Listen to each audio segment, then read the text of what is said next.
Hello, my name is Chanel. Welcome to my bookbinding studio. Let's talk about basic bookbinding tools and materials. I've been bookbinding for over 6 years, and these are the essentials that I use every day. I'm going to demonstrate how I use these tools throughout the process of making this case-bound book.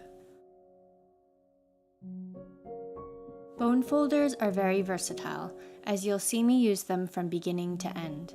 They are used to crease folds and smooth out bubbles and wrinkles, among many other uses. I just released my own folder as a vegan alternative to the ones traditionally made of bone. They're available in my shop. This is 70-pound sketch paper that I got from Blick, I believe. I'm folding 4 sheets per signature.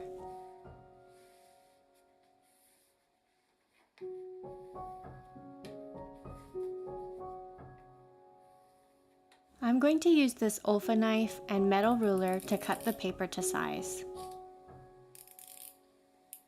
The ruler should be metal because the blade can cut into other materials like wood or plastic. The grid lines of the cutting mat help ensure that the cut is square. I made 10 signatures for the text block. This is an awl, like owl but with an A. It's used to make holes for sewing. This is a light-duty awl. I don't use it much for making holes because it's not as strong, but you'll see me using it later. I'm preparing holes for the French link stitch.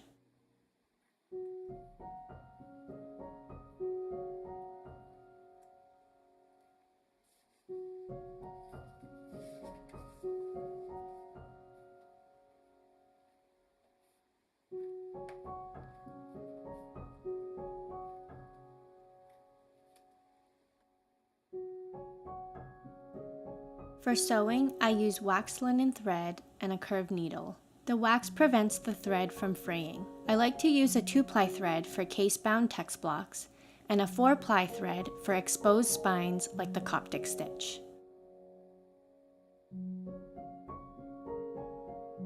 The curved needle is also known as a mattress or upholstery needle. This one is 2.5 inches. You can definitely use a straight one. I prefer curved for easier handling while sewing.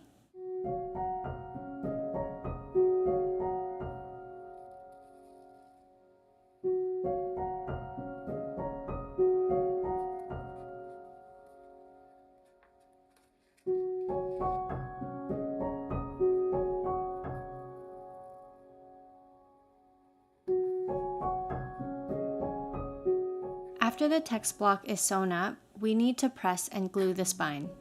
I have a homemade book press, but if you don't have one, let me suggest a solution. These are ratchet hand clamps with quick release from the hardware store. You can also use a deep C-clamp. I can clamp the text block between 2 thick pieces of chipboard or something rigid.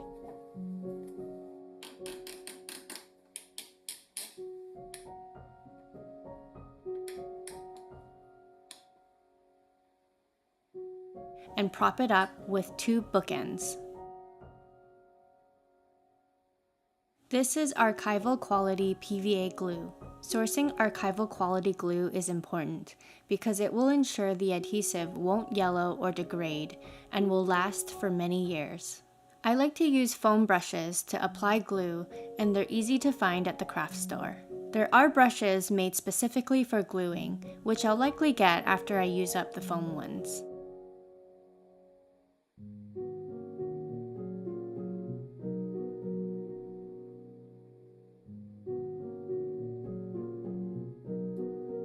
Here's one of the ways that I like to use that light-duty awl. To clean up some overflow, and to separate the text block and chipboard.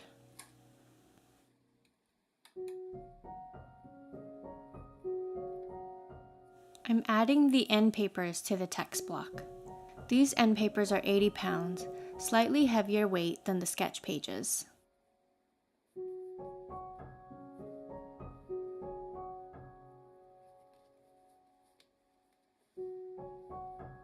Time to chop the edges of the text block.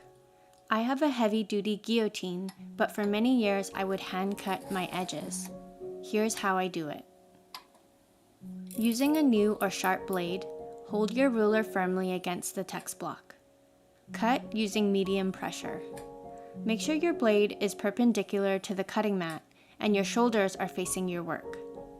I'm going to let this play in real time so you can see how I cut it.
It's not perfect, but it turned out well, I think. This part definitely takes practice. If you're cutting your book smaller and smaller because you're messing up, it's okay, you're not alone. I've been there. Let's make the covers. This is 30-ply chipboard from Blick. It's 2.5 millimeters thick, or 1/10 of an inch. You can also look for bookboard or Davy board. I made this book cloth with fabric, heat and bond, and tissue paper. I'll link my book cloth tutorial in the description. I'm choosing to use cardstock instead of chipboard for a more flexible spine. I measured a space that is 1/4 inch or a little more than 6 millimeters between the spine and the covers. If you're using chipboard for the spine, you'll need to add the thickness of the chipboard to the spacing. Take this advice with a grain of salt, because for every case binding design I've made, I needed to make at least 2, as the measurements were off. When I figure it out, I'll make a video.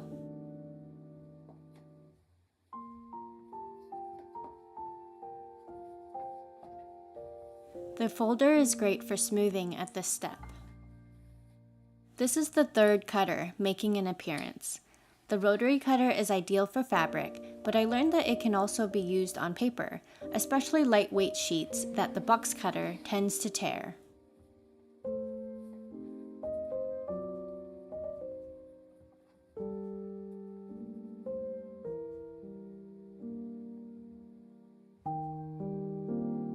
Back to the text block, I'm going to reinforce the spine using a super cloth, in this case it's cheesecloth, and unreal tissue paper.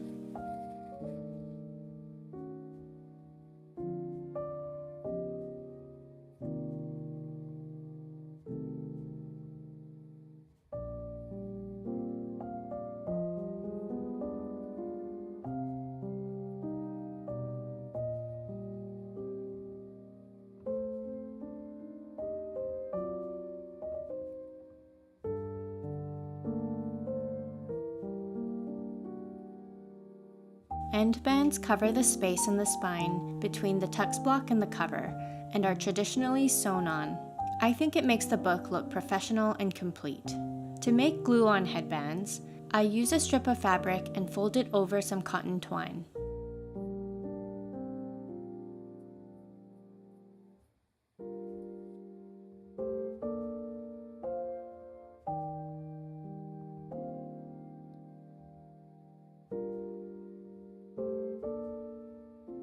Cut off the excess and glue them onto the head and tail of the text block.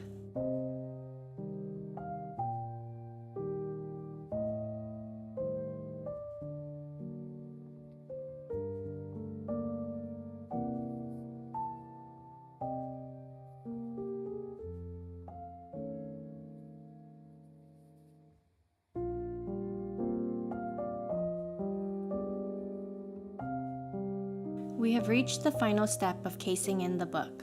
I used the covers of art paper pads as scrap for gluing. You can use anything. And watercolor paper as a moisture barrier for pressing. Another moisture barrier option is wax paper.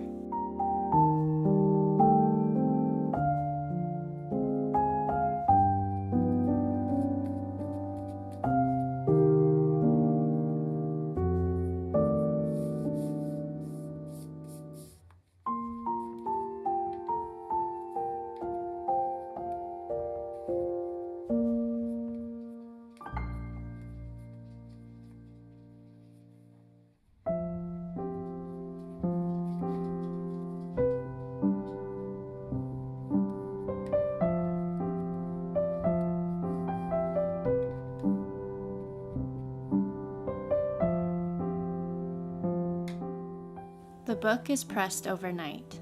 Pressing books after they're completed helps prevent paper from warping and wrinkling while the glue dries. It's also a chance for all your materials to snuggle together. You can also weigh down your book with heavy objects.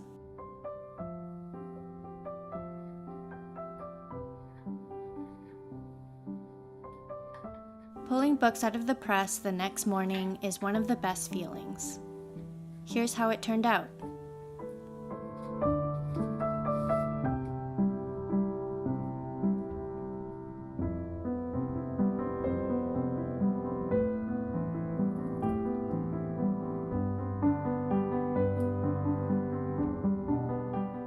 Everything I shared in this video is the result of lots of online research and figuring things out in my studio. If you have other tool recommendations or tips and tricks for fellow bookbinders, please share your thoughts. I hope this was helpful for your bookbinding journey. Let's review all the tools and materials I used in this video.